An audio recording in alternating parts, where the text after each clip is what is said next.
Gracias. Bueno, empezamos de vuelta. Bueno, les decía que hoy vamos a empezar a hablar un poco de lo que es, en realidad, ustedes seguramente lo tienen en los manuales como la teoría del órgano, lo que tiene que ver con la parte orgánica del Estado. Vamos a ver los conceptos de órgano, de cargo, la relación que hay entre estos dos conceptos y también el papel que juegan los funcionarios o las personas que ocupan el cargo, ¿no? O el cargo que integran el órgano. Como ustedes seguramente ya saben, las personas jurídicas pueden funcionar, es decir, tener una voluntad relevante para el ordenamiento jurídico, una voluntad jurídica. ¿Por qué? Porque existen personas físicas que con sus acciones hacen posible esto. Es decir, a través de lo que se llama la voluntad psicológica de las personas físicas y de la existencia de ciertas reglas, es posible formar la voluntad jurídica de las personas jurídicas. Como ejemplo, podemos citar la votación de un directorio de una empresa, ¿sí? De una persona jurídica, en donde la normativa establece que las decisiones se van a tomar, por ejemplo, por mayoría. Y entonces la voluntad jurídica de la persona jurídica va a ser la voluntad psicológica expresada por las personas físicas que constituyan esa mayoría. ¿Sí?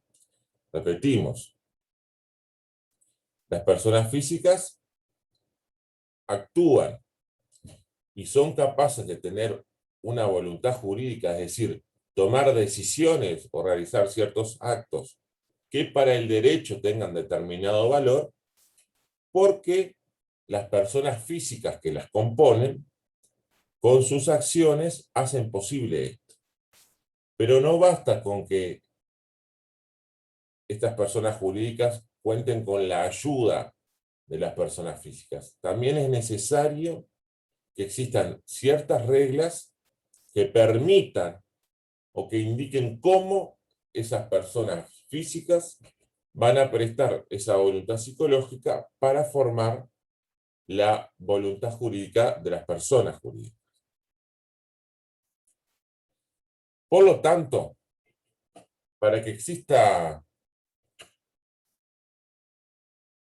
digamos, un órgano con voluntad dentro de las personas jurídicas, va a ser necesario también que existan normas que establezcan el procedimiento para que se forme esa voluntad, y también va a ser necesario que existan personas físicas que actúen en ese órgano cumpliendo con esas normas, y así sí se podría formar la voluntad jurídica.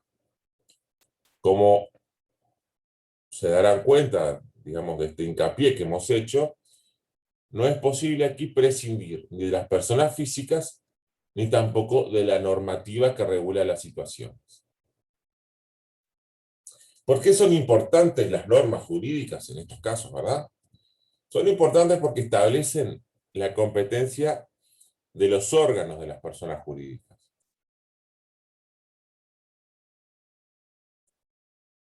Es decir, las atribuciones que esos órganos tienen, o que ese órgano tiene. Establecen las normas, lo que ese órgano puede hacer,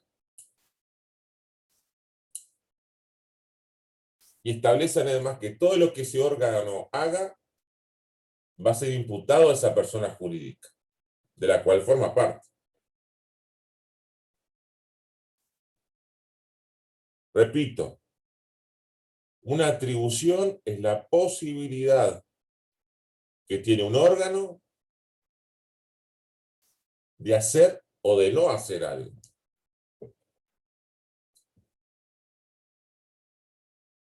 Y según las normas, esa acción o inacción va a ser imputada a la persona jurídica de la cual ese órgano forma parte.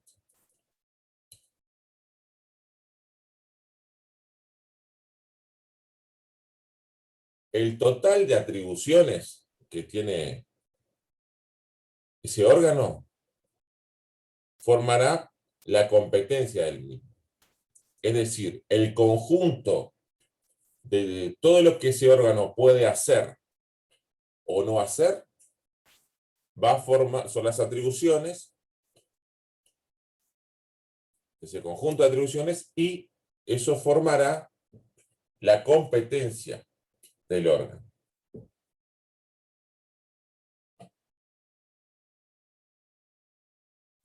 ¿Vamos bien hasta acá? ¿Tienen alguna duda? Repetimos.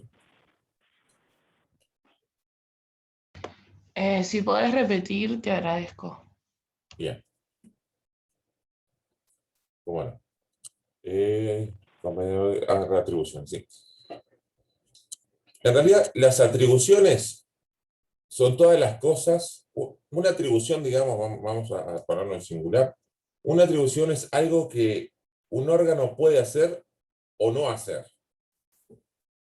Ustedes recuerden que nosotros, las personas físicas, nos regimos por el principio de la libertad, que podemos hacer todo lo que no está prohibido.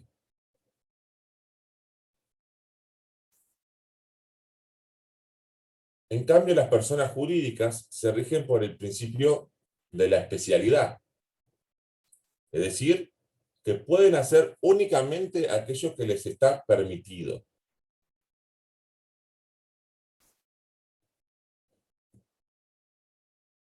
Y por supuesto, como decíamos, las personas jurídicas están compuestas por diferentes órganos.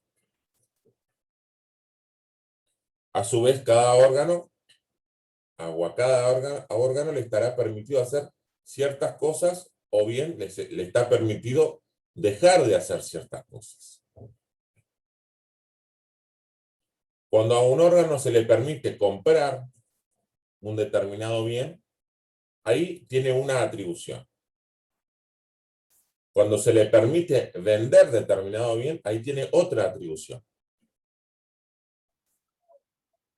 Perdón, profesor, una Sí, consulta. Me adelante. quedé, dice, las personas jurídicas se rigen por el principio de, ¿por qué principio era?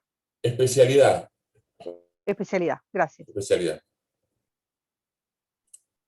Que, repito, implica que pueden hacer únicamente aquellos que les está permitido. Son como permisos que tiene una persona jurídica. Cada atribución es un permiso que le da el ordenamiento jurídico a esas personas jurídicas. Permiso de hacer algo o permiso de no hacer algo. Entonces podemos asimilar una atribución, para que ustedes lo entiendan, a un permiso. Ese conjunto de permisos va a formar lo que llamamos competencia. No sé si quedó claro ahora. El conjunto de atribuciones o permisos será lo que llamemos competencia del órgano.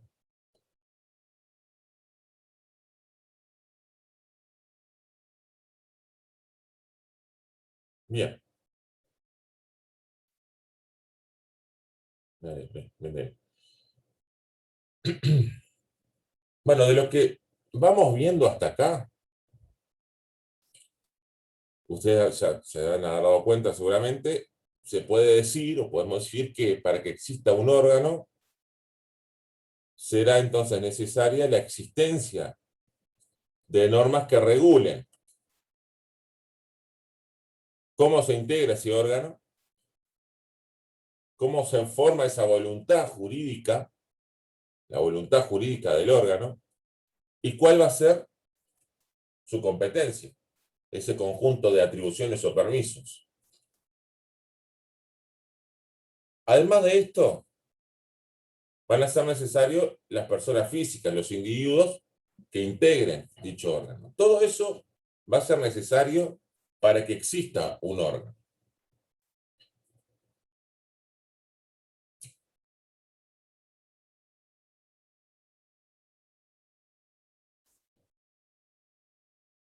Y ahora hagamos hincapié en las personas, en los individuos que forman el órgano, o que lo integran, perdón. Cuando el derecho intenta regular las diferentes posiciones que pueden adoptar los individuos dentro de los órganos de una persona jurídica, aparecerá entonces el concepto de cargo.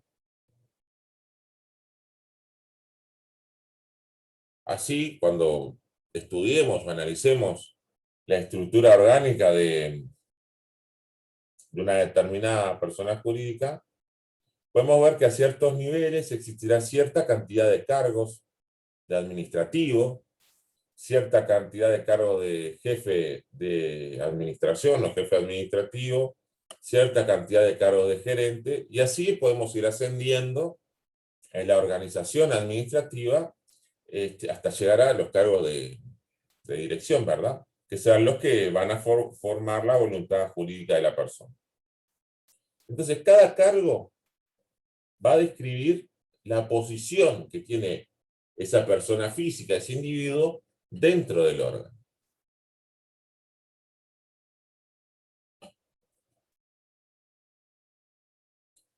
Brian, son necesarios las personas físicas y la normativa. La normativa regula cómo se integra el órgano, ¿sí? Cómo se forma la voluntad jurídica y cuáles son, digamos, los permisos que tiene ese órgano para actuar. Entonces, la norma regula esas tres cosas y además son necesarias las personas físicas para conformar la persona jurídica. Profe, Sí, adelante. disculpe, ¿puede repetir de vuelta las personas que integran el órgano? Sí, son las personas físicas. ¿Solamente eso era? Sí, tenemos que para que exista un órgano es necesaria, o son necesarias dos cosas. Las normas, que se trancó, perdón, ¿me están oyendo bien? Sí, Sí, sí. No, Sí. acá pasó un problema de la compañera. Decíamos, son necesarias las normas que regulan cómo se integra el órgano, ¿sí? Cómo se forma la voluntad jurídica del mismo y cuál es su competencia. Ahora bien, si analizamos, también serán necesarias, perdón, las personas físicas. Ahora sí, vamos a analizar, digamos, la relación de los individuos o las personas físicas con los órganos de esa persona jurídica. Ahí vamos a ver que nace o entra a jugar el concepto de cargo, que es la posición que tiene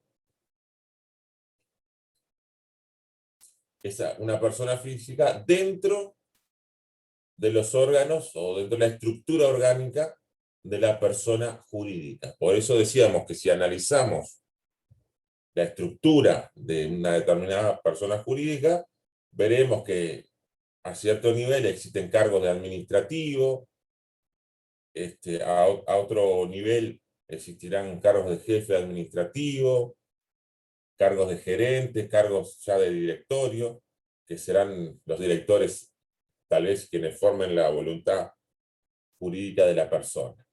¿Ah? No sé si quedó, capaz que era eso lo que estaba faltando.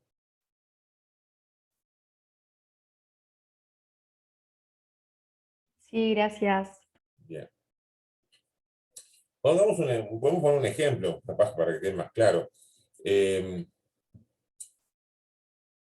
Fíjense ustedes, la Facultad de Derecho es un sistema orgánico, ¿no? Tiene una organización que tiene cierta estructura y que tiene varios cargos. Por ejemplo, el decano de la facultad es titular del cargo de decano. Chocolate por la noticia. Y por supuesto va a tener la competencia que le corresponda al órgano decanato. Pero el decano también integra el órgano consejo de Facultad de Derecho. Y en ese órgano, que es un órgano colegiado, va a participar en la formación de la voluntad jurídica del Consejo de Facultad de Derecho, según los procedimientos que indiquen las normas. Fíjense ustedes entonces cómo se da esa relación, esa posición del individuo dentro de la organización, dependiendo del cargo que ocupa.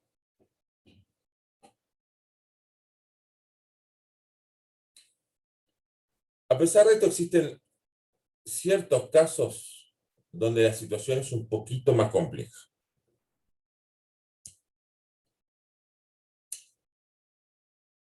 ¿Qué se les ocurre a ustedes? A ver si alguien leyó un poquito para hoy. Hay un caso que podemos poner como ejemplo donde la situación no es tan sencilla.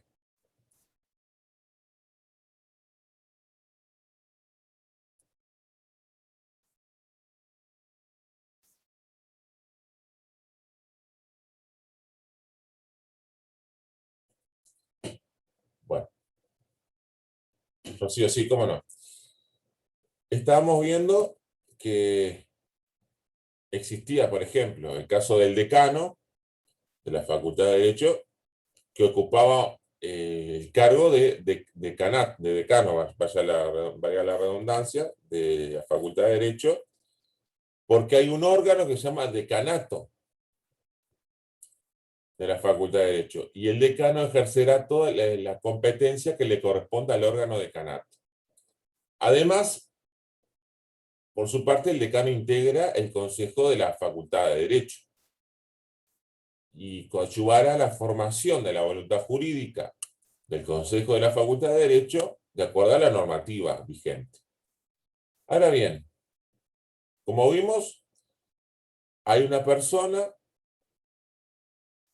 que ocupa un cargo y ese cargo está dentro de un órgano. La persona, el decano, ocupa el cargo de decano dentro del órgano decanato.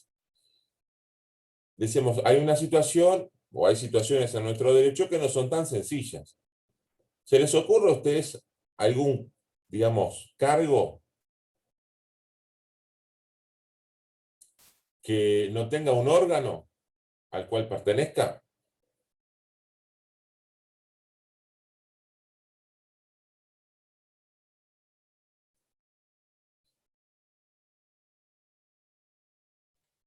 Profe, Sí, disculpe, pero todos deberían de pertenecer a un órgano igualmente, ¿no?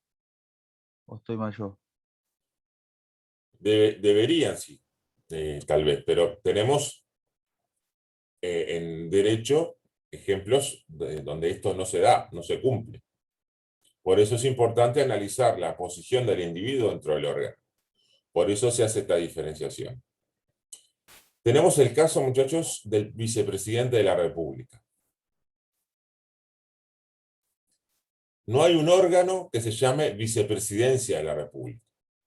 El cargo que ocupa el vicepresidente de la República es el cargo de valga la redundancia otra vez, de vicepresidente de la República. Pero a diferencia del decano, que tiene el órgano decanato, no existe un órgano vicepresidencia de la República. ¿Sí? Entonces, el vicepresidente de la República puede actuar como miembro de la Cámara de Senadores o como miembro de la Asamblea General. Y será el único titular del órgano presidencia de la Cámara de Senadores y será el único titular del órgano presidencia de la Asamblea General. Pero como vicepresidente no tiene competencias adicionales a las que ejercería como presidente de la Cámara de Senadores o como presidente de la Asamblea General. Como ustedes saben, podría decirse que el vicepresidente de la República es el suplente del presidente. Y cuando ejerza esa suplencia, la competencia que ejercerá entonces no será la del presidente de la Cámara de Senadores ni la del presidente de la Asamblea General, sino que será la competencia que le corresponde al presidente de la República. El vicepresidente de la República no tiene competencia como tal. tiene competencia como presidente de la Cámara de Senadores o como presidente de la Asamblea General.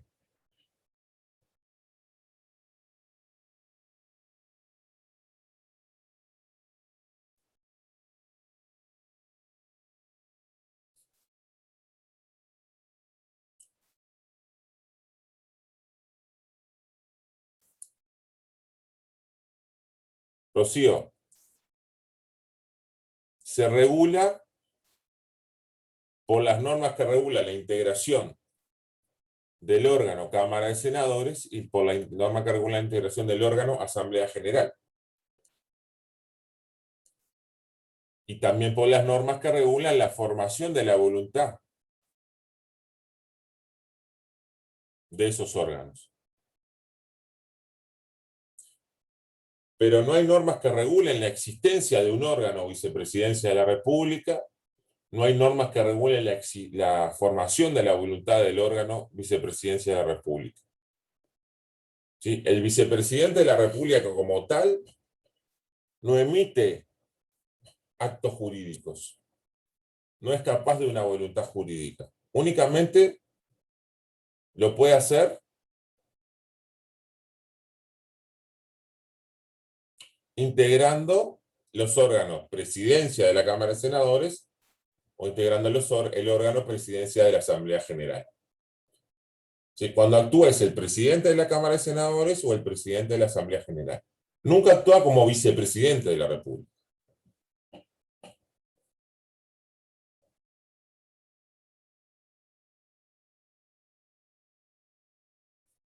Entonces, con esto queda claro que los conceptos de cargo y de órgano son diferentes. No es lo mismo cargo que órgano.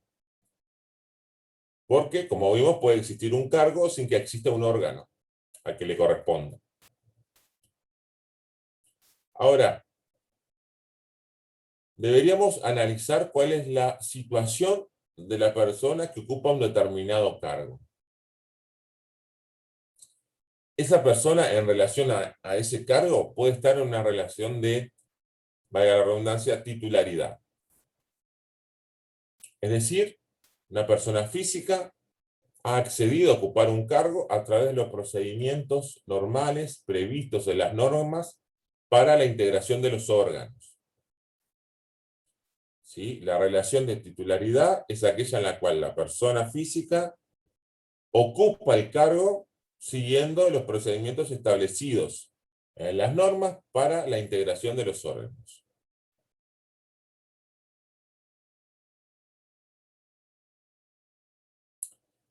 La Profe, persona, ¿podría repetir? ¿cómo no? Estamos analizando ahora la relación que puede tener una persona física respecto de un cargo. Y las relaciones, en este sentido, pueden ser variadas. Una es la relación de titularidad. Titularidad. Aquí la persona ocupa el cargo ya que accedió al mismo siguiendo el procedimiento que la norma establece para esto.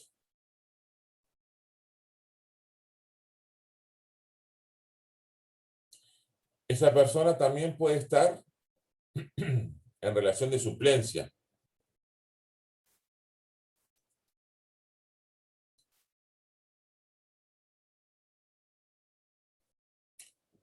Juan Carlos, hay otros casos, perdón que me salga un poco, estoy mirando la pregunta que hace un compañero de chat. Hay otros casos, no son muchos, pero no es el objeto del curso verlos todos.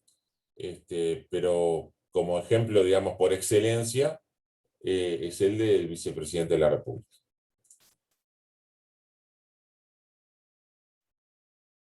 Bien, decíamos, también está la relación de suplencia. ¿Sí? Esta relación de suplencia se va a dar cuando el titular del cargo no se encuentra ejerciendo el mismo.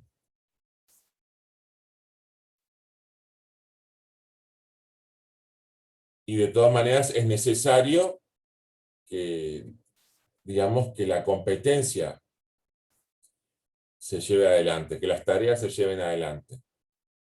Entonces las funciones que corresponden a ese cargo las va a ejercer mientras el titular no pueda hacerlo la persona física que la norma indique. Es importante señalar que acá el titular del cargo no deja de ser titular del cargo, sino que por alguna razón no se encuentra ejerciendo el mismo. Entonces sus funciones van a ser ejercidas por el suplente. ¿Sí? Repetimos entonces. Otra de las posibles relaciones de una persona física con el cargo es la relación de suplencia. Estaremos frente a una relación de suplencia cuando, por determinadas razones, el titular no pueda ejercer las funciones inherentes a su cargo y estas entonces sean ejercidas por otra persona o serán ejercidas por la persona que las normas jurídicas indiquen. Como punto fundamental y atención, el titular del cargo no deja de ser titular del cargo. Pregunta de parcial. El titular del cargo no deja de ser titular del cargo en la relación de suplencia.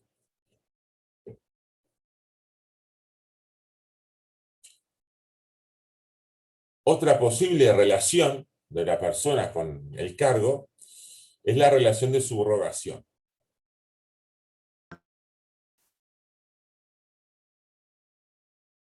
Aquí, en realidad, el titular no deja de ejercer el cargo que ocupa, a diferencia de la suplencia. En la relación de subrogación, el titular del cargo no deja de ejercer el cargo que ocupa. Pero frente a determinadas circunstancias o situaciones, se ve impedido de actuar.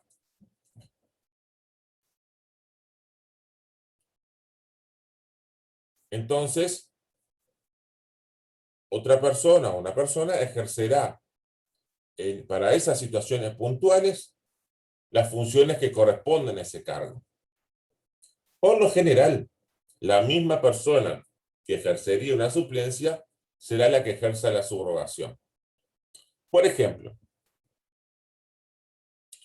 vamos a seguir con el ejemplo de la facultad.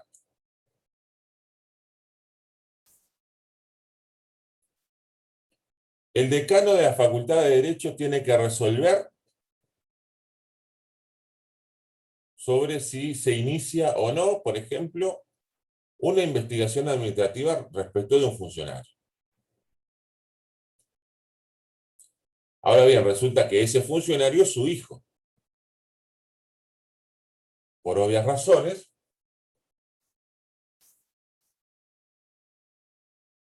el decano estará impedido de actuar o de decidir sobre ese punto.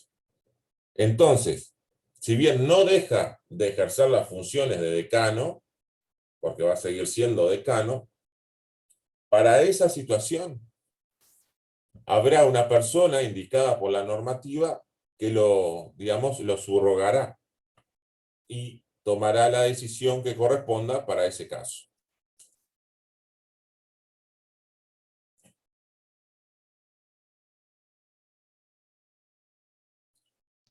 Perdón, ¿Dudas tenemos que hasta acá, repetir muchachos? lo que dijiste al principio de que el titular del cargo no deja de ejercer su función. Claro. ¿Cómo fue que dijiste después? Pero momentáneamente queda... Vamos a comer. El titular del cargo, por ejemplo, el decano, digamos, no se ausenta, es decir, no pide licencia, no está enfermo, sigue trabajando como decano, sigue siendo decano y sigue cumpliendo todas las funciones de decano. ¿Sí? Pero hay una determinada situación frente a la cual se ve impedido de actuar.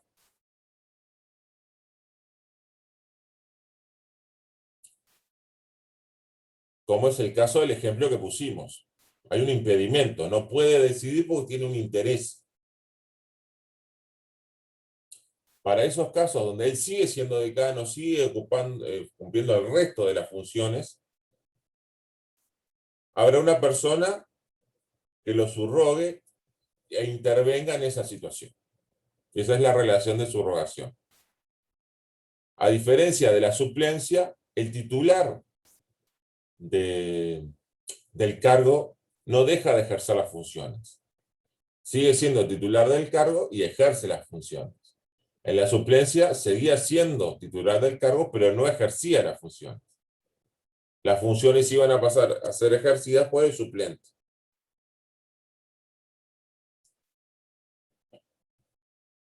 ¿Sí? No sé si quedó ahora. Sí, gracias.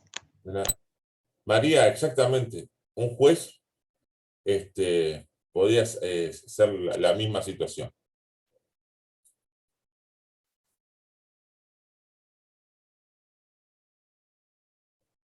Bien. Ahora bien, puede pasar, pobre decano, que se enferme y se incapacite en forma definitiva. Puede pasar que renuncie. Bueno, cualquier otra de las posibilidades. Entonces, en estos casos estamos frente a una vacancia definitiva de un cargo. Y mientras ese cargo no se ocupa por otro titular, las funciones que le corresponden a ese cargo tienen que seguirse ejerciendo. Entonces, la persona que cumpla las funciones de ese cargo lo hará en una situación que denominaremos de interinato. Repetimos, entonces, que este caso de interinato se dará cuando no exista un titular.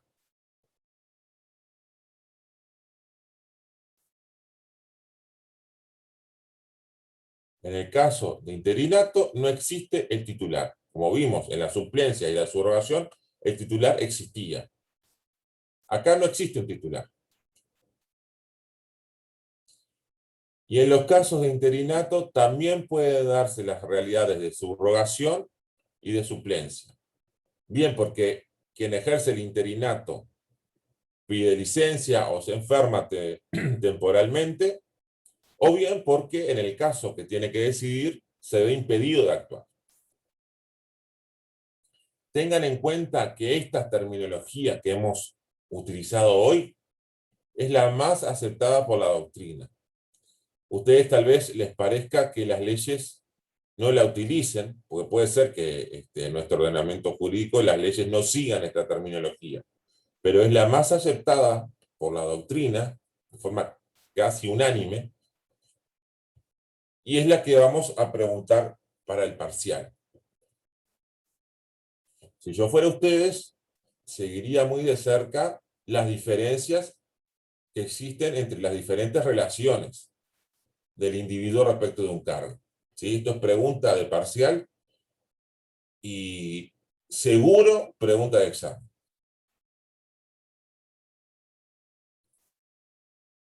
No sé si tienen dudas hasta acá.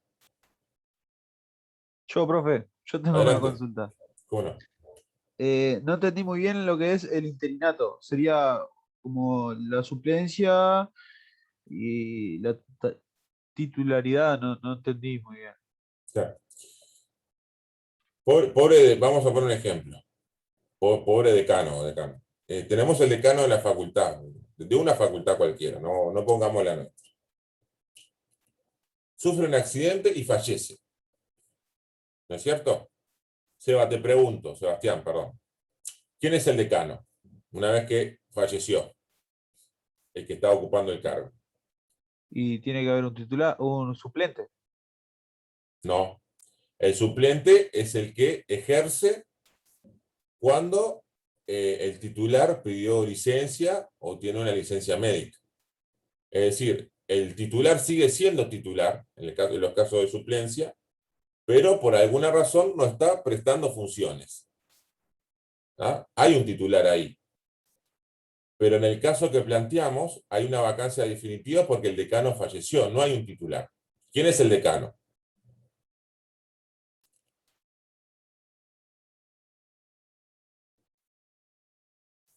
Profesor, una Ah, consulta. Sí, María, adelante. Pero no, Permítame, María, perdón, que el compañero no, pero de lo Severo pueda. mismo. Pero permítame, perdón, yo enseguida le doy la palabra. Si Sí. el compañero Severo tiene no, me quedé se pensando quedó porque en acá eso. o sea, para mí era el suplente. No, el suplente es el que cumple las funciones del decano, Como suplente, sí, como suplente, pero el decano sigue siendo decano, sigue existiendo el titular, el decano, pero por alguna razón no está cumpliendo las funciones, no está desarrollando la tarea. ¿Sí? Entonces, en esos casos, perdón, ingresa el suplente. En los casos de subrogación, existe el titular, es decir, existe el decano está vivo, está cumpliendo todas las funciones que normalmente cumple, pero se encuentra en su actividad diaria con una situación frente a la cual se ve impedido de actuar. Por ejemplo, por un tema ético. Y era el ejemplo que poníamos de que tienen que decidir algo sobre un funcionario que resulta ser su hijo. Entonces, en ese caso, donde sigue siendo el decano, sigue siendo el titular, sigue prestando funciones, pero frente a una situación no puede decidir, entonces hay alguien que lo subroga para esa decisión. ¿Sí? ah, sí. Pero acá estamos frente a otra situación que ya vamos a seguir analizando. La compañera Rodríguez que pidió la palabra. Adelante. No, mi duda era la misma, porque yo entiendo, a ver,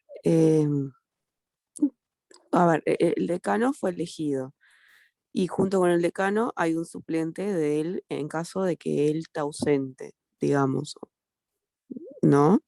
Ujú. Si él fallece, el que debería tomar el cargo inmediato sería el suplente, que deja de ser suplente para ser titular, ¿o no es así? Justamente por eso estamos viendo las diferentes relaciones que tienen las personas respecto a los cargos. La terminología Claro, que pero por eso utiliza la normativa para designar estas relaciones es muy variada y puede no ser la correcta. Y puede ser que en los diferentes órganos no se den las mismas realidades. Puede ser que para algunos órganos no exista por la normativa, digamos, o bien un suplente, o bien un subrogante, o bien un interino. La terminología correcta, que es la que prácticamente de forma unánime la doctrina acepta, es la que estamos desarrollando ahora. El concepto de titular es el que vimos, el concepto de suplente es el que vimos, y suplente es aquel que actúa en la situación que describimos. Subrogante es aquel que actúa en la situación que describimos, e interino es aquel que actúa en la situación que describimos. Es decir, cuando falta el decano a cumplir sus funciones, o por alguna otra razón, el que ocupa el cargo o el que presta las funciones no siempre se va a llamar suplente. El suplente será aquel que intervenga cuando existe el decano sigue siendo decano, pero no presta las funciones porque, por ejemplo, se pidió licencia. En ese caso va a ser suplente. No va a ser ni subrogante ni interino, va a ser suplente. Si el decano sigue trabajando como todos los días, sigue siendo titular, pero frente a una determinada situación, y ya le doy la palabra a los que tienen levantada la mano, no puede actuar, actuará el subrogante. Y si no tenemos decano porque falleció, porque renunció, es decir, el cargo está vacante, mientras no se elige el nuevo decano de acuerdo a los procedimientos que indican las normas, va a ocupar el cargo una persona y lo hará como interino. Sí, la compañía Sugaray. Sí, era interino. ¿En algún momento el interino puede ser titular o como los otros dos nunca va a ser titular? Porque, por ejemplo, cuando pasa a ser, capaz no es la palabra, pero como suplencia, si se muere, digamos, por determinado periodo de tiempo, ¿en ese momento él queda como titular o queda como un cargo de solo por el momento? Por ejemplo, producida la vacante definitiva porque falleció el titular. El interino va a seguir siendo interino hasta que se elija el titular. Será decano, interino. Puede llegar a ser titular si, mediante el procedimiento de elección, digamos, de la persona que ocupará ese cargo, es electo o es designado como titular. Pero el interino, mientras sea interino, el interino no se va a transformar en titular, salvo que la normativa disponga otra cosa. Claro, entonces en ninguno de los tres casos pasan a ser titular. Solo se hace No. titular si es decidido por las normas, digamos, y el procedimiento. Exactamente. Por eso, para la existencia del órgano, además de las personas, son necesarias las normas, que son las que dicen cómo se integra el órgano. ¿Sí? Y también son las que indican cómo se integra como titular, si se integra por un suplente, si se integra por un subrogante, si se integra por un interino. La compañía Coppola, perdón, adelante.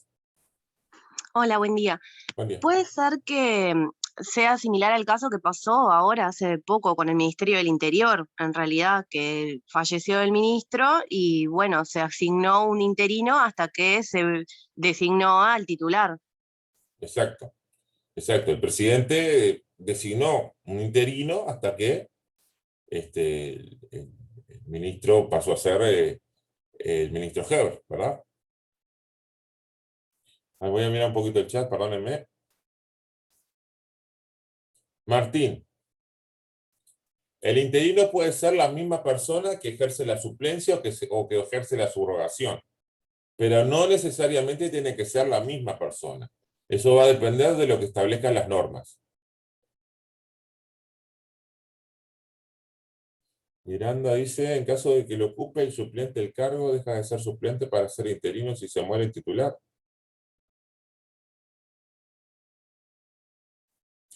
Por lo general, no siempre es así.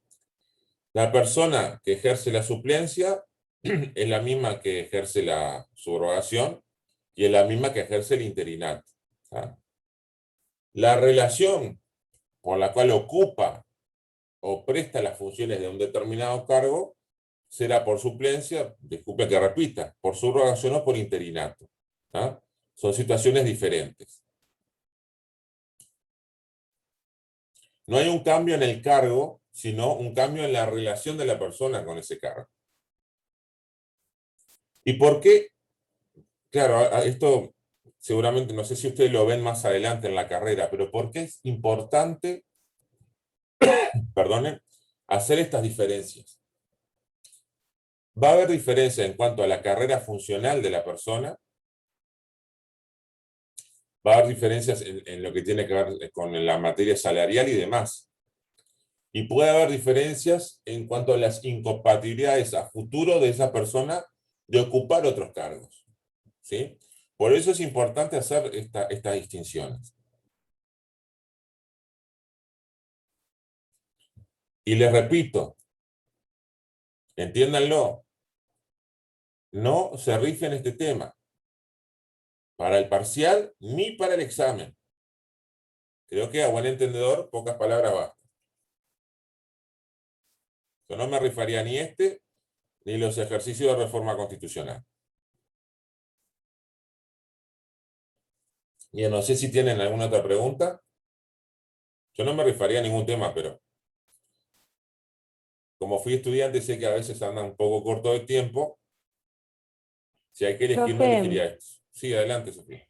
Está viendo el chat y vi su primer mensaje que hay 3 puntos, 3 temas. ¿Eso qué sería para el segundo parcial? Perdonen, pero estoy muy mal de la garganta hoy.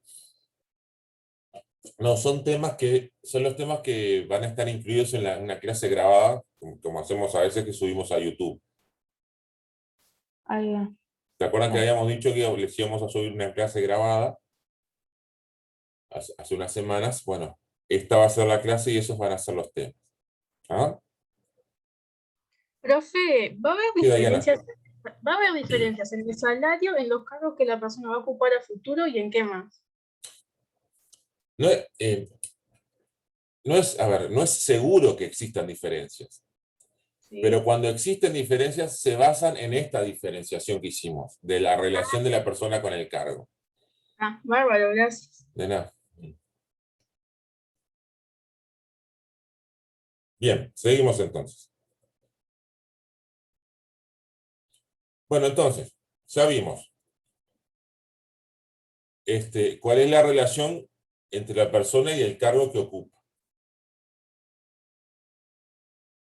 Ahora tenemos que ver la relación que hay entre el órgano, ¿verdad? O sea, estructura, y los diferentes cargos que lo componen. Por lo que, de alguna manera, pondremos la lupa en la organización interna del órgano. Puede ser que ese órgano sea unipersonal, es decir, está compuesto por un solo cargo. Por ejemplo, vamos a seguir, el órgano decanato de la Facultad de Derecho está compuesto por un único cargo, que es el decano de la facultad. Creo que acá no hay problemas en cuanto a la organización del órgano, ya que el cargo es unipersonal. Pero puede haber otras situaciones en las que el órgano esté compuesto por varios cargos. ¿Ah? Y acá vamos a estar frente a una variedad importante de realidades. Sí, pobre decano, vamos a cambiar de ejemplo, ¿no? Ustedes no digan nada por las dudas, pero que me gustaría seguir dando clases el año que viene. Bueno, para empezar, tendríamos que describir la situación en la cual los órganos compuestos por varios cargos, o sea, si los órganos colegiados, no hacen ninguna diferencia o distinción entre uno y otro cargo. Y además, las reglas de formación de la voluntad del órgano no resultan complejas, porque, por ejemplo, las decisiones se toman por mayoría de presentes o por mayoría absoluta de integrantes. ¿Sí? Esta es una realidad. La situación de los órganos que están compuestos por varios cargos, es decir, órganos colegiados, pero en la que todos los cargos, están en pie de igualdad. Y además, la voluntad o las reglas para que se forme la voluntad jurídica del órgano no son complejas, porque basta, por ejemplo, para que se tome una decisión, la voluntad de la mayoría de presentes o la mayoría absoluta de integrantes. Perdón, profesor, ¿puedo hacer Sí, una adelante. consulta? Sí, adelante. Porque me perdí. En realidad tenemos una clasificación que sería órgano unipersonal y después la otra es colegiados, y dentro de esto hay ejemplos. Claro, está perfecto Ok, como usted lo dice. Hay órganos que están compuestos por un solo cargo, por uno. como es el órgano presidencial de la República, Sí, está compuesto por un cargo, el presidente. Punto. bien. ¿Ah? Y después hay otros órganos que son colegiados, es decir, están Ok. compuestos por varios cargos. Dentro de Y los dentro órganos de estos, colegiados hay ujú, una variedad de realidades, ¿no? bien. Una de esas realidades es que todos los cargos que componen ese órgano están en pie de igualdad. Y además, la realidad de ese órgano implica que las reglas para que se forme la voluntad del órgano no son complejas. Se forma por la voluntad de la mayoría de presentes o la mayoría absoluta de integrantes. No hay mucha complejidad en eso. ¿Sí? Bien. Bárbaro, gracias. No. Sí, hubo gobierno colegiado, exactamente. Dos. Hubo dos sistemas en realidad.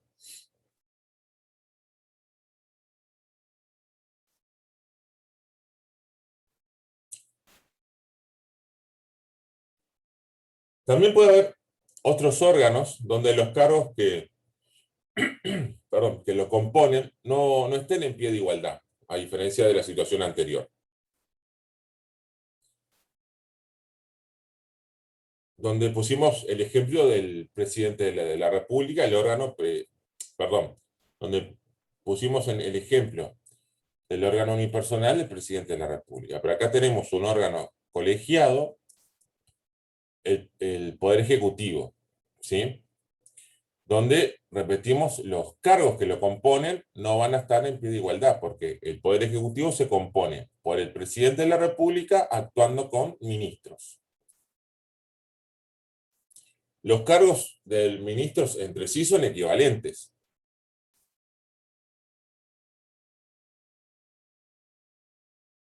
Pero no son equivalentes con relación al cargo presidente de la República. ¿Y por qué no son equivalentes? Porque el Poder Ejecutivo no puede funcionar si no está presente el presidente de la República. Y en la formación de la voluntad del órgano, Poder Ejecutivo, cuando, por ejemplo, actúa el Consejo de Ministros, es fundamental el voto del presidente, porque puede resultar decisivo en situaciones de empate. ¿Sí? Es importante incluso para la formación de la voluntad del órgano.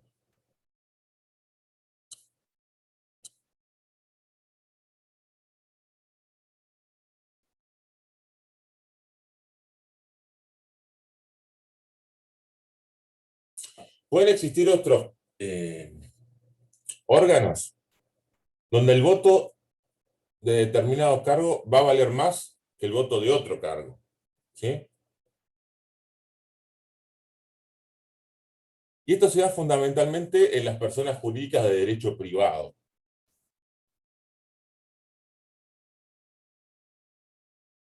Un ejemplo que podemos dar es la asamblea de una sociedad comercial, donde los votos de los diferentes socios no son equivalentes, no valen lo mismo, sino que el valor de cada voto va a estar relacionado con el capital que cada socio aportó.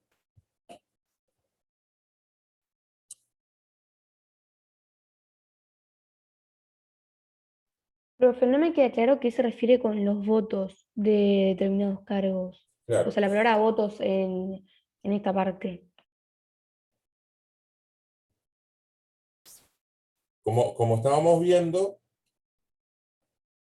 la voluntad, digamos, la voluntad jurídica de la persona jurídica se forma a través, digamos, de la voluntad de las personas físicas que integran el órgano de dirección, por ejemplo.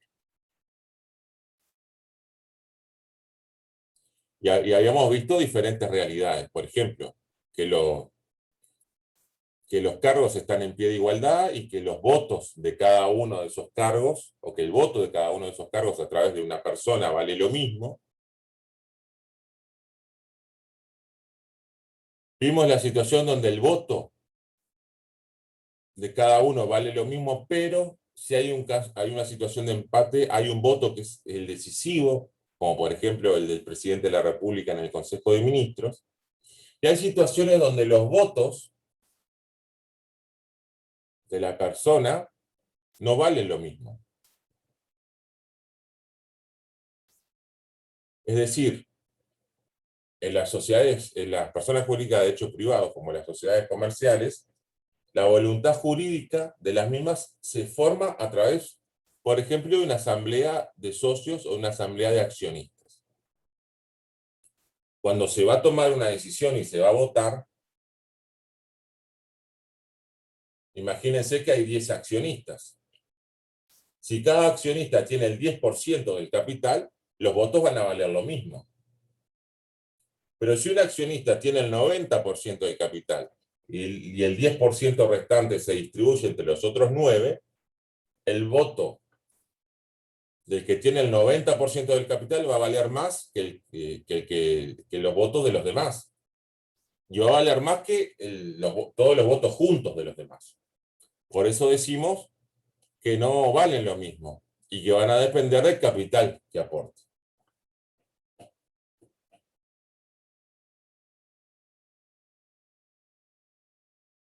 Sí, no sé si quedó claro con esto, perdón. Sí, profe, muchas gracias.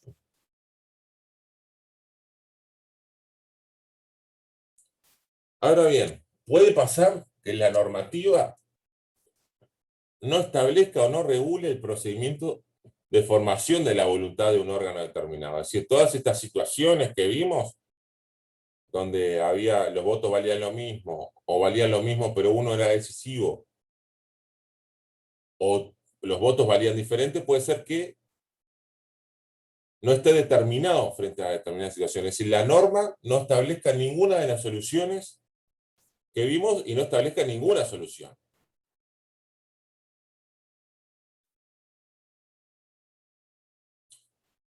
Y en esos casos estamos frente, usted ya sabe, a una laguna en el ordenamiento jurídico, la que tendrá que colmarse aplicando los principios generales sobre formación de voluntad de los órganos.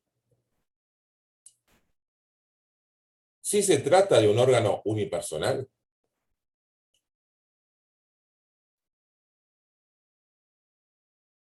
el principio general es muy sencillo. Se imputa al órgano la voluntad psicológica de la persona que lo ocupa. Por supuesto, siempre que esa persona manifieste que actúa ejerciendo las atribuciones que le competen a ese órgano. ¿Sí? Entonces, en los casos de los órganos unipersonales, la situación es sencilla. Si se trata de un órgano colegiado, las reglas, siempre según los principios generales, que deben aplicarse indican que hay que tomar en cuenta dos requisitos. El requisito del quórum,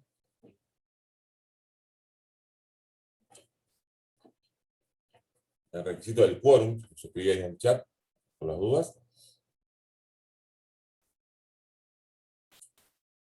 que, como vimos, aquí faltarían estas situaciones norma que regula, se entiende por los principios generales que el requisito del quórum se cumple cuando concurren a la sesión del órgano más de la mitad de los componentes. ¿Sí? Si un órgano está compuesto por 15 cargos, se entiende, si no hay normativa que establezca cuál es el quórum, se entiende que el quórum se cumple cuando concurre más de la mitad de los cargos a la sesión de los cargos que componen ese órgano.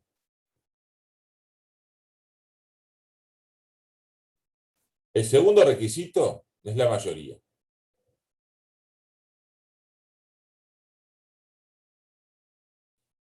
Entonces, para que se forme la voluntad del órgano,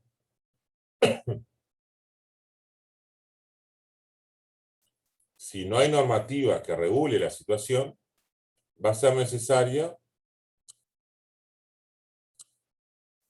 el acuerdo de más de la mitad de los presentes en la sesión.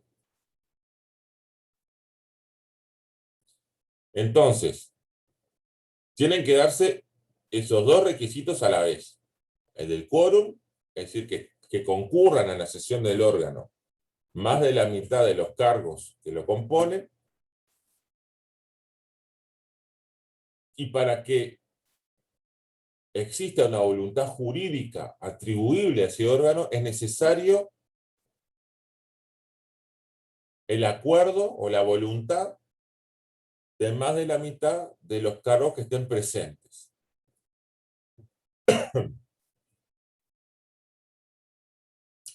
Fíjense ustedes, para poner un ejemplo, imaginemos un órgano colegiado que tiene un total de 15 cargos, ¿sí? Se compone por 15 cargos. Pero no hay normativa que establezca cuál es el quórum mínimo para que ese órgano colegiado pueda sesionar.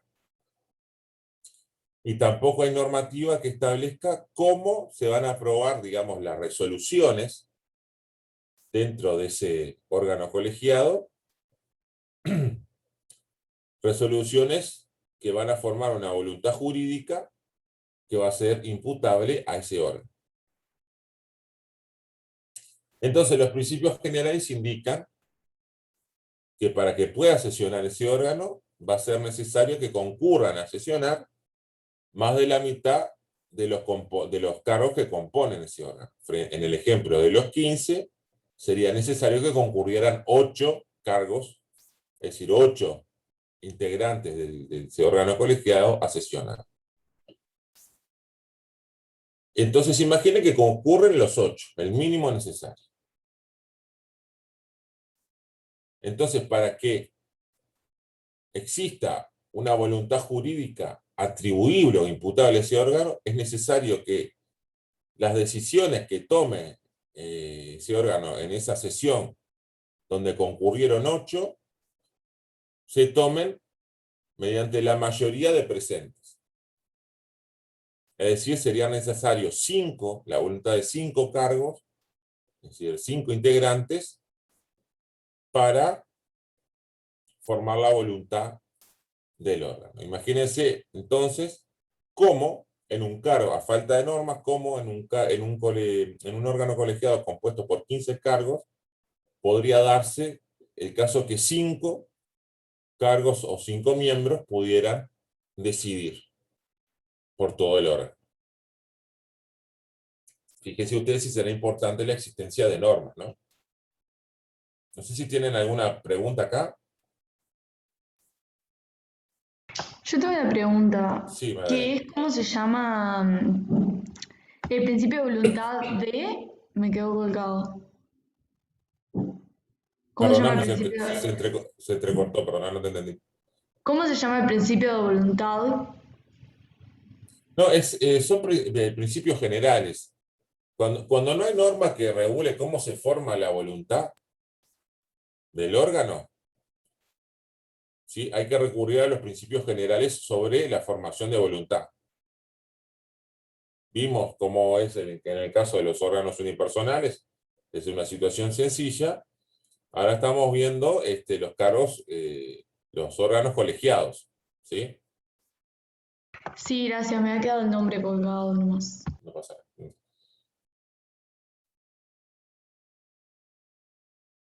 Miranda, ¿cómo no? El caso de un órgano unipersonal es sencillo. Digamos, la voluntad de la persona física, la voluntad psicológica de la persona física que ocupa el cargo que forma el órgano, va a ser la voluntad que se atribuya a ese órgano, siempre que esa persona manifieste que está actuando en base a las atribuciones o en base a la competencia que le corresponde a ese órgano. Es decir, que actúa como integrante de ese órgano y no que actúa como persona física. Sí, Miranda, no sé si quedó más claro. Bien.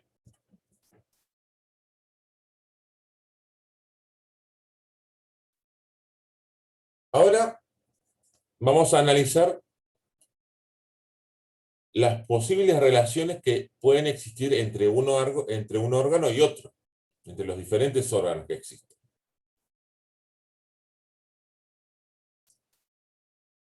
Vamos a empezar por la más sencilla de todas, que es la relación jerárquica o relación de jerarquía.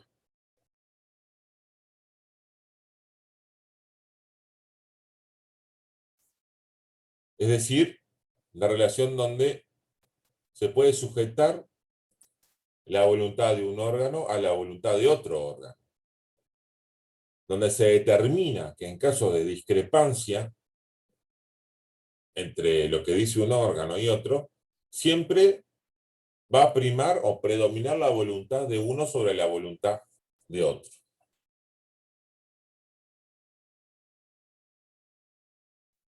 De esta manera, entonces, va a existir un órgano superior jerárquico, cuya voluntad va a predominar sobre el otro órgano que vamos a denominar inferior jerárquico.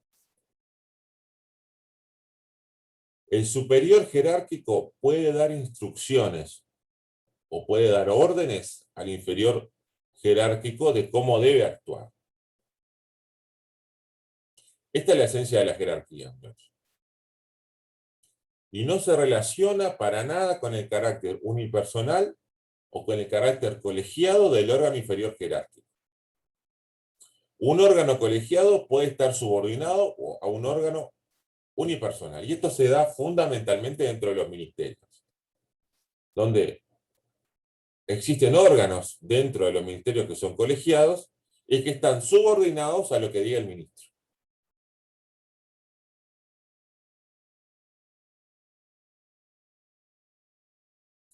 Para que exista jerarquía, entonces, es necesario que las decisiones del órgano subordinado jerárquicamente puedan ser revisadas por el superior jerárquico. ¿Sí? No sé si tienen dudas hasta acá, si vamos bien.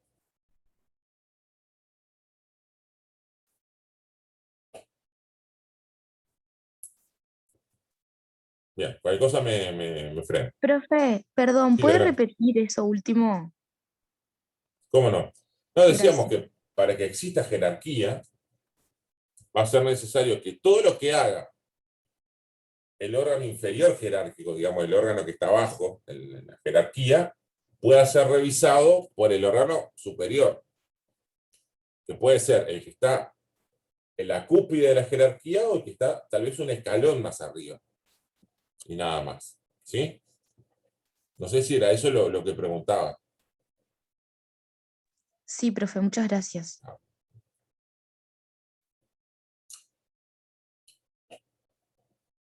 Ustedes estarán de acuerdo conmigo que si bien desde el punto de vista de la unidad de acción estatal, esta situación, la situación ideal, perdón, sería que existiera un único órgano jerarca máximo en todo el Estado, que todo sería casi imposible, ¿no? Y por supuesto que puede presentar algunas desventajas, sobre todo lo que vimos con el tema del poder y la necesidad de contralor, ¿no? Pero bueno, por todo esto, en el Estado existen varios órganos jerarcas. Las diferentes reparticiones estatales, los diferentes órganos que componen todo el Estado, existen diferentes órganos jerarcas, que por tanto, por la propia definición, no van a tener un superior jerárquico, porque ellos son los superiores. Cuando estos órganos jerarcas se relacionan entre sí, lo van a hacer a través de la relación de descentralización. Los órganos jerarcas de los diferentes, los jerarcas de los diferentes órganos del Estado se relacionan entre sí a través de la relación de descentralización.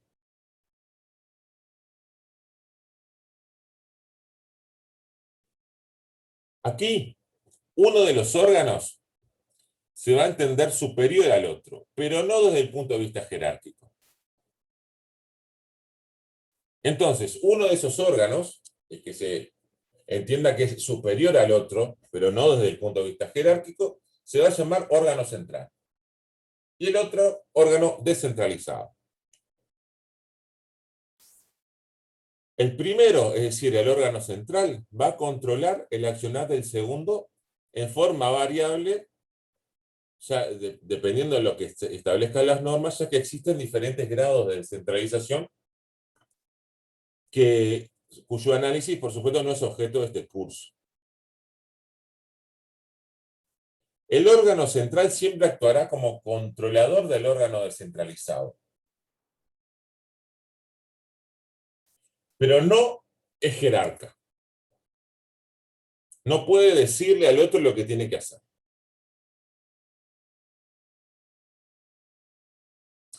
Un ejemplo de esto es la relación que tienen los, digamos, directorios de los servicios descentralizados con el Poder Ejecutivo.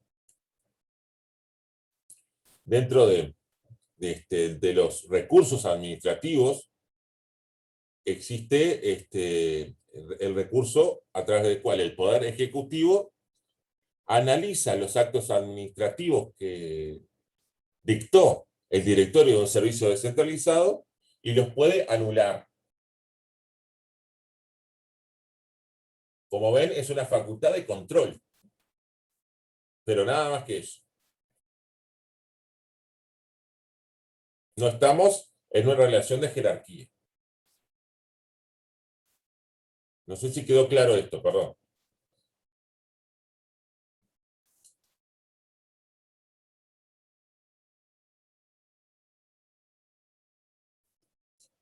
¿Se me preguntan? No, seguimos.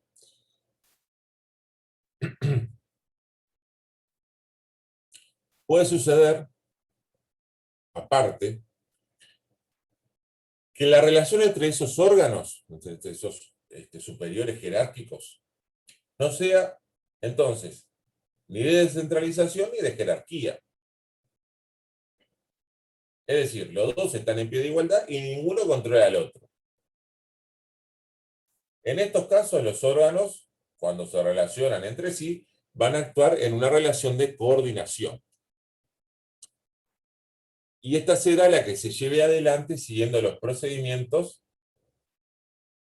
que, digamos, resulten en que ninguno de los dos va a tener supremacía sobre el otro.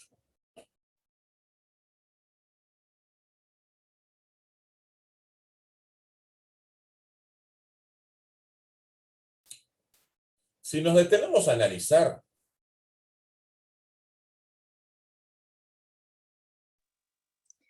cómo Profe, puede... Sí, ¿relación adelante. de qué era? Relación de coordinación.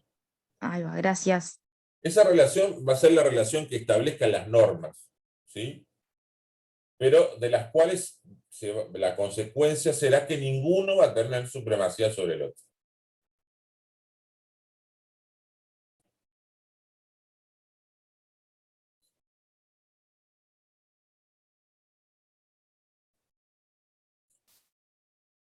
Ahora, si nos ponemos a estudiar cómo se organiza un órgano por debajo del jerarca, podemos tener dos situaciones.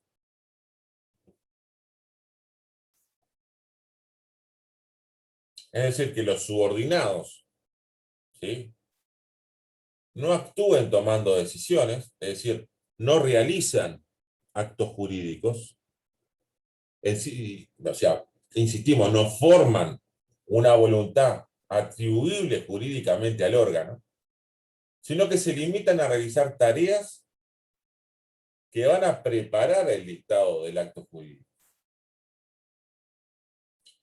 En esa situación, en la que solo el jerarca realiza los actos jurídicos y forma la voluntad del órgano, podemos decir que la organización se ordena bajo el principio de la concentración.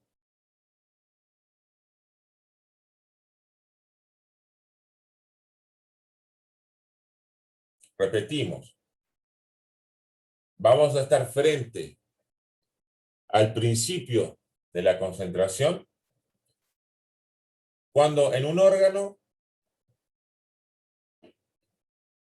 solo el jerarca sea capaz de realizar actos jurídicos y que todos los inferiores jerárquicos entonces actúen solamente realizando tareas que van a preparar el dictado de actos por parte del jerarca que van a formar la voluntad jurídica del órgano. Por el contrario, si los inferiores jerárquicos, cuando actúan, pueden dictar actos jurídicos, estaremos frente a una organización que se ordena bajo el principio de la desconcentración, donde si bien algunas atribuciones pertenecen al órgano jerarca, van a existir ciertas atribuciones que van a pertenecer a los órganos subordinados.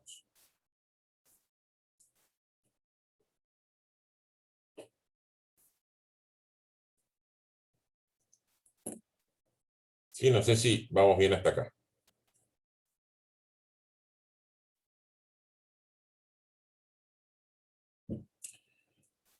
También puede suceder que un órgano jerarca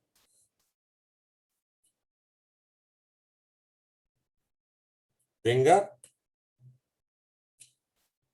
demasiadas atribuciones, vamos a decir. Es decir, el ordenamiento jurídico le permite hacer muchas cosas y le mandata hacer muchas cosas. De manera que resulta imposible para quienes componen ese órgano jerarca cumplir con todas esas atribuciones.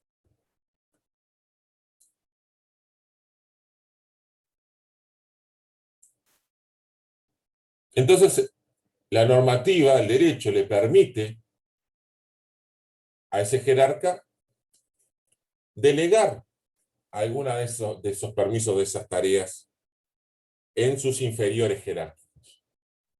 Y esto se denominará delegación de atribuciones. Es decir, ciertas tareas o ciertos permisos dentro de la competencia del órgano jerarca van a ser ejercidos por un inferior jerárquico, ya que el jerarca realizó delegación de atribuciones en ese inferior. Pero sin embargo, todo lo que haga ese inferior jerárquico, ese inferior jerárquico va a ser imputado al jerarca. De alguna manera podemos decir que el órgano inferior actúa a nombre del órgano jerarca.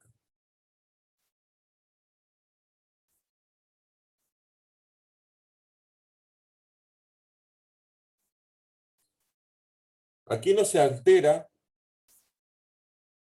el esquema de las reglas de derecho que determinan las competencias, ¿no? Eso ya creo que quedó meridianamente claro de lo que estábamos diciendo.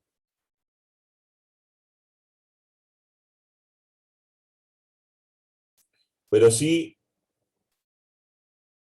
puede darse la posibilidad de que un órgano ejercite una atribución que competa a otro órgano.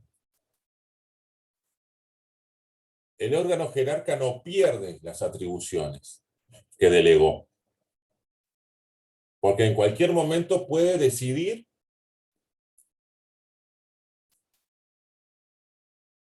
sobre un determinado punto que en teoría está delegado a un inferior jerárquico.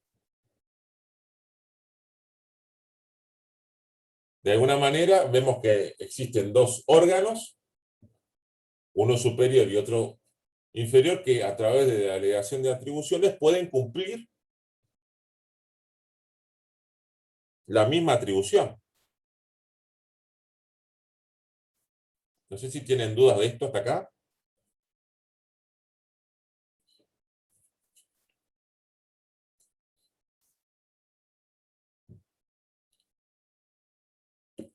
Bien.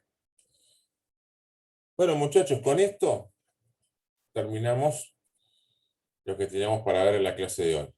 ¿Tienen alguna duda de lo que hemos visto hoy? ¿Cómo no, Franco? Con mucho gusto. Cuando en determinado órgano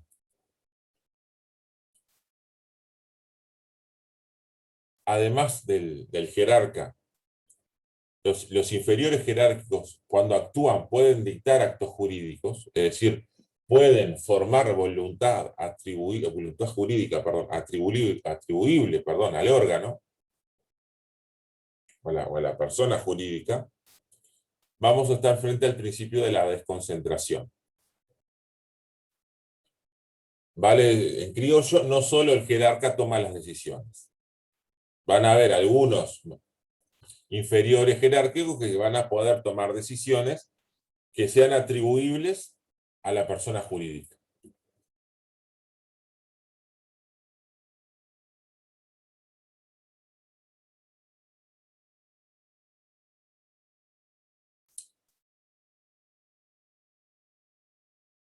Bien. ¿Me puedes decir a modo de repaso cuáles fueron solamente las relaciones, o sea, los títulos de las relaciones que dimos hoy?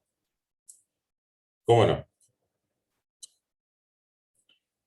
Vimos las relaciones entre las personas y los cargos, vimos la relación de titularidad, la relación de subrogación, la relación de suplencia y la relación de interinato. ¿Sí? De un órgano con respecto a otro, vimos la relación de jerarquía, la relación de descentralización y la relación de coordinación. Y en el interior de cada órgano, vimos que dependiendo de quienes pueden realizar actos jurídicos imputables a la persona jurídica, estas se organizan o se ordenan bajo el principio de la concentración o bajo el principio de la desconcentración. Vimos también, además, la situación de delegación de atribuciones que se produce cuando un órgano jerarca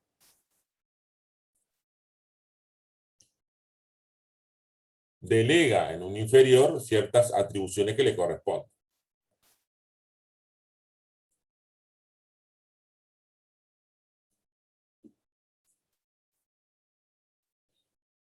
Sí, no sé si hay alguna otra duda. ¿Estamos bien hasta acá? Ya no tenemos decano, así que vamos a ver cómo nos solucionamos para el año que viene.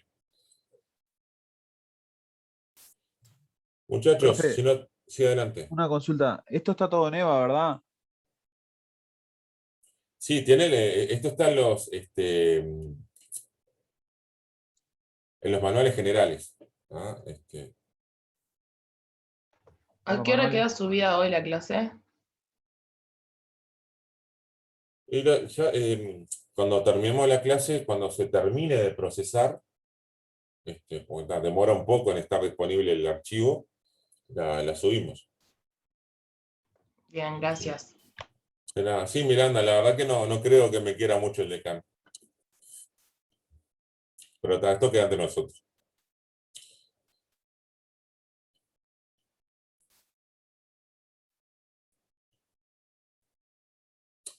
Va a estar el fin de semana. Seguramente el domingo a la tarde ya la tengan disponible.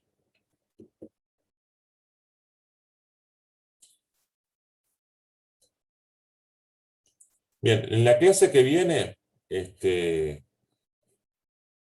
van a ver con el profesor Pinto todo lo que tiene que ver con Estado unitario y Estado federal. ¿Ah? Yo voy a estar haciendo un curso de posgrado y no los voy a estar acompañando. De alguna manera va a ser la última clase, entonces hoy que tenemos, pues la siguiente después ya va a ser el parcial.